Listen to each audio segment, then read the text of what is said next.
ইরানের মাটির নিচে রয়েছে আমেরিকা ও ইসরায়েলের মৃত্যু, আর সেই মৃত্যুকে আমেরিকা নিজেই ইনভাইট করেছে। তার প্রমাণ বর্তমান যুদ্ধ। ইরানের মাটির অনেক গভীরে রয়েছে কামিকাজ ড্রোন, একই সাথে ইরানের মাটির অনেক গভীরে রয়েছে ভয়ঙ্কর সব মিসাইল।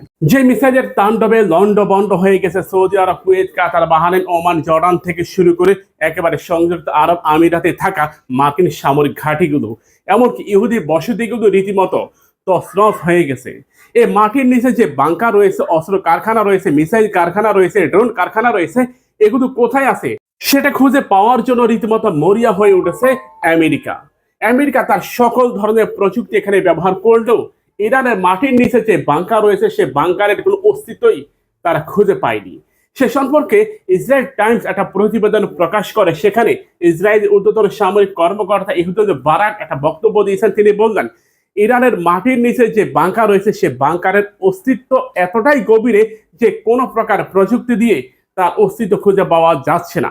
এমনকি বাংকারগুলো ছোটখাটো নয়, এগুলি বিশাল আকৃতির একটি শহরের মতো, যেখানে সেক্টর বাই সেক্টর ধাপ রয়েছে। সে ধাপগুলো অতিক্রম করেই এই ধরনের বাংকারে পৌঁছানো সম্ভব। ইরানের ঊর্ধ্বতন সামরিক কর্মকর্তারা জানিয়েছে মাটির প্রায় 32 তলা গভীরে রয়েছে এই বাংকারগুলো। 32 তলা একটা ভবন যতটুকু উচ্চতা সমপরিমাণ গভীরে রয়েছে ইরানের এই বাংকারগুলো। সে কারণেই এই বাংকারগুলোকে ধ্বংস করতে পারতেছে না আমেরিকা। আর এই বাংকারগুলোতে এত পরিমাণ মিসাইল রয়েছে, এত পরিমাণ কামিকাজে ড্রোন রয়েছে, যে ড্রোনগুলো রীতিমতো আমেরিকা ও পশ্চিমা দুনিয়ার ঘুম হারাম করে দিয়েছে। ভিডিওটা খুব দ্রুত শেয়ার করেন, প্রতিটা মানুষকে, প্রতিটা মুসলিমকে ভিডিওটা দেখান যে ইরানের বিরুদ্ধে কতদিন যুদ্ধ করতে পারবে।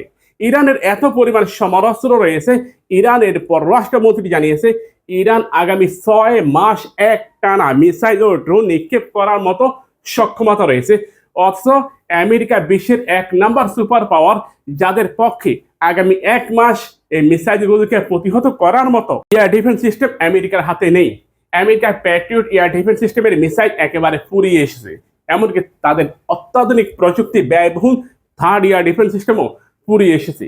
সে কারণেই ডোনাল্ড ট্রাম্প এখন যুদ্ধ বন্ধের জন্য রীতিমতো মরিয়া। কখনো তিনি জার্মানিকে ধরে, কখনো তিনি ফ্রান্সকে ধরে, আবার কখনো তিনি সৌদি আরব, কুয়েত, কাতার, বাহরাইন থেকে শুরু করে একেবারে পাকিস্তান পর্যন্ত। ধারণা করা হচ্ছে ইন্দোনেশিয়া থেকে শুরু করে মালয়েশিয়ার ঊর্ধ্বতন কর্মকর্তাদের কাছেও ডোনাল্ড ট্রাম্প ফোন করেছেন, তারা যেন অন্তত এই যুদ্ধটা বন্ধ করে দেয়। কিন্তু যুদ্ধ বন্ধ হবে কি করে? ইরান এত পরিমাণ প্রস্তুতি নিয়ে এই যুদ্ধটা শুরু করেছে যে আমেরিকার পক্ষে যুদ্ধ বন্ধ করা এখন বেশ কঠিন। ইরানের ঊর্ধ্বতন একজন কর্মকর্তা আল জাজিরাকে জানিয়েছেন, ইরান জানতো এমন একটা সময় আসবে যে তাদের বিপক্ষে আমেরিকা ও পশ্চিমা দুনিয়া একজোটে যুদ্ধ করবে। কিন্তু তাদের জন্য সুখবর যে পশ্চিমা অর্থাৎ ইউরোপ এই যুদ্ধে অংশগ্রহণ করেনি। তারপর ইরান চূড়ান্ত জবাব দিচ্ছে।